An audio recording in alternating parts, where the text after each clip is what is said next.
Пружинка отмылась великолепно. Все, можно собирать. Ставим на место сеточку. Вот так ее немного просаживаем.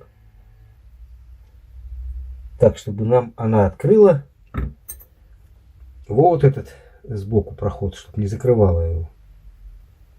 Вот, и под ней должно остаться под сеточкой некоторое пространство. Не надо до конца, до упора ее туда ставить. Всю эту часть можно собрать. Вот так вот. Притягиваем.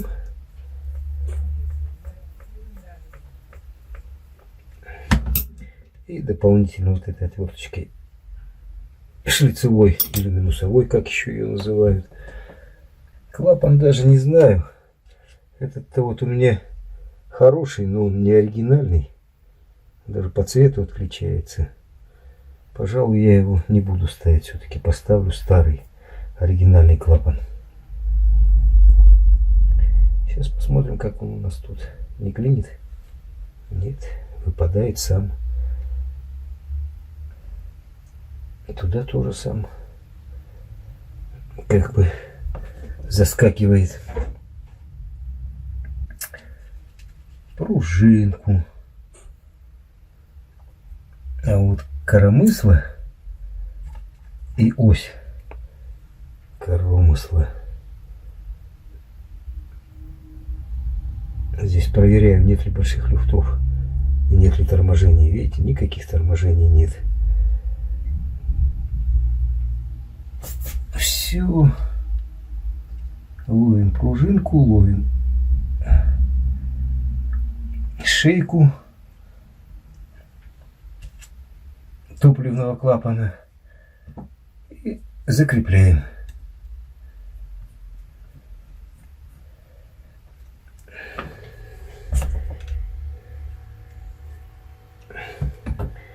Вот так вот оно у нас здесь все стало. Ну, все нормально. Пока нормально. Ставим жиклер переходного режима на свое место.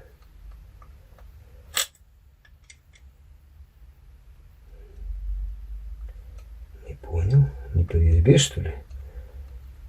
Не дай бог. Все. Поставили. Здесь мы собрали все. Теперь ставим нашу новую прокладку. И вот видите, как она встала идеально у нас. Вот отверстие. И уже попадает как раз в наше отверстие. Все замечательно. Мы поставили новое коромысло. И теперь нам нужно посмотреть, как у нас ляжет мембрана топливного клапана. Мы ее прижимаем вот так вот и смотрим, нет ли здесь люфтов. Вы знаете, нету. Вроде она немного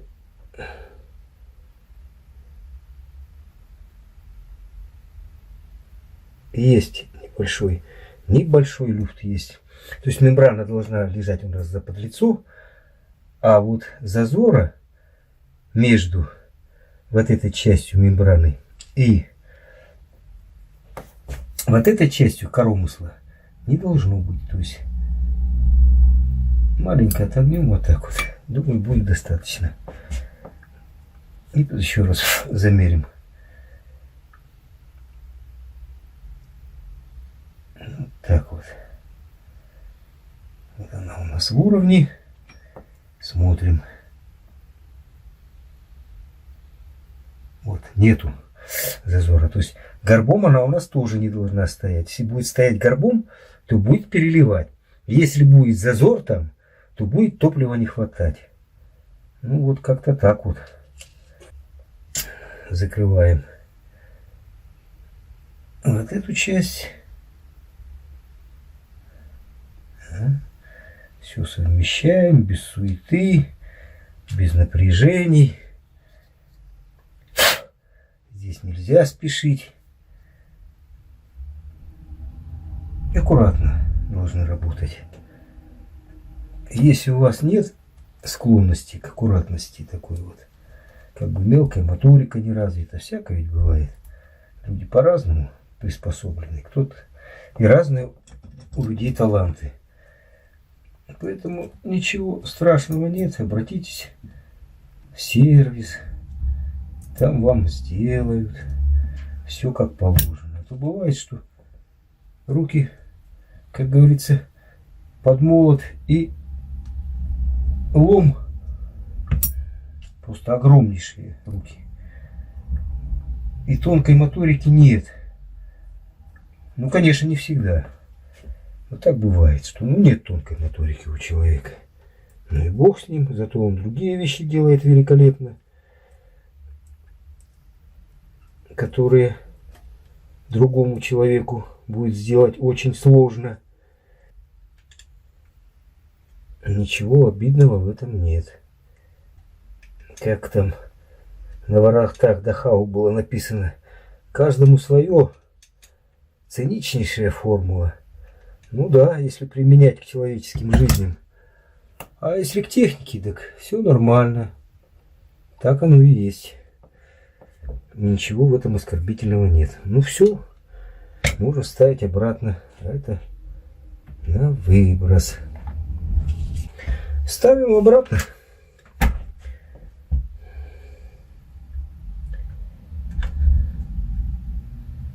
Так. Развернем. Заправляем тросик. Здесь вот есть выемка для него. И ставим обратно.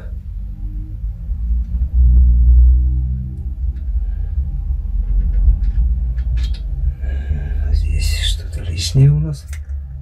Его не надо. Тросик выскочил. Такой вот он у нас неудобный. Там отверстие есть для регулятора. Вот этого регулятора. Вот этот помним, что у нас гофрированный на нижницу штуцер идет. Патрубок. Так. И вот этот патрубок. Как-то так вот он маленько у нас здесь не очень хорошо встает. Так. И смотрим. Холостой ход.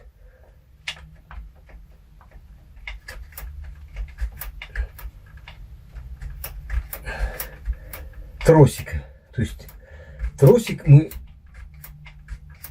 регулируем вот этим винтом. В данном случае не надо. Если бы у нас там был люфт свободный, то мы бы могли подрегулировать его вот этим вот винтом.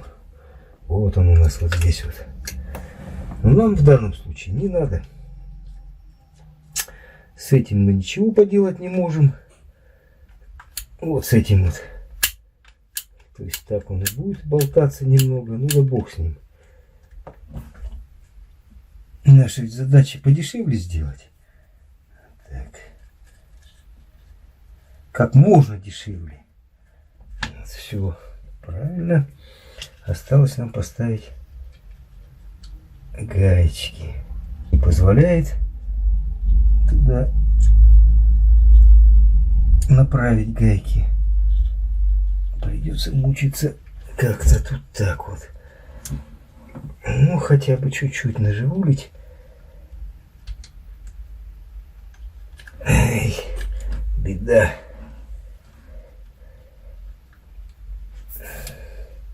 Ну вот, вроде прихватилось маленько. Все. Пошли ключом.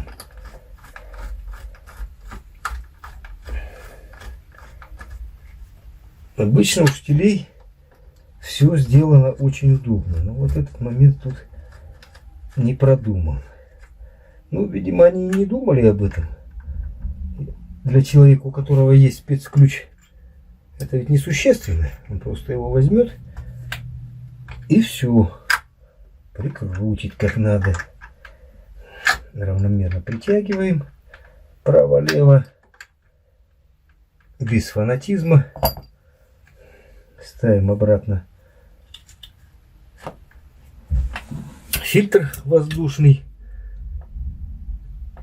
И закрываем крышкой.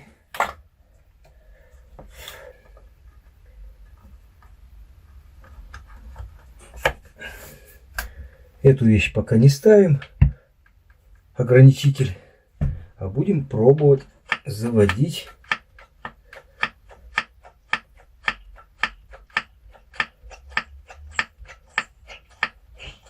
Ага, вот, все. Сухой был карбюратор, все, пошло.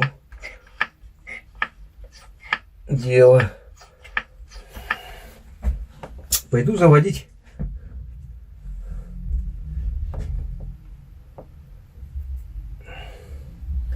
Вы уж не обессудьте. В мастерской здесь и так душно сегодня. Итак, в итоге заводится нормально. Ну, конечно, мы помним, что у нас здесь был дикий перелив. То есть где-то раза 6-го она у меня запустилась. На среднем газу в режиме. Как здесь он написан, что в режиме старт. Ну, запустилась нормально. Значит, что по итогу? Винт Айч закрутил на 1/4. Многовато было еще. И винт L на полоборота пришлось закрутить. И пришлось выкрутить на полоборота винт Т. Вот он, вот этот Т. Теперь я должен надеть вот этот вот ограничитель. Я его вот этой частью ставлю вот сюда, вот в обратную. Чтобы у меня был как можно больше ход свободный. Так. И теперь пойду регулировать уже окончательно. Возьму тахометр. Заодно скажу вам, что у меня получилось. И выставлю максимальные обороты. Чуть поменьше в сторону обогащения.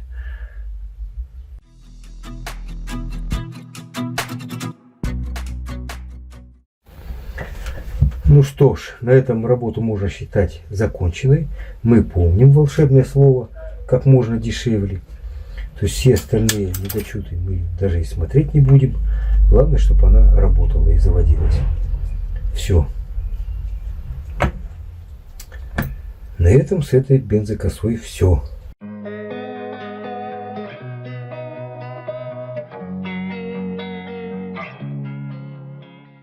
До свидания. До новых встреч. Здоровья вам и всего хорошего.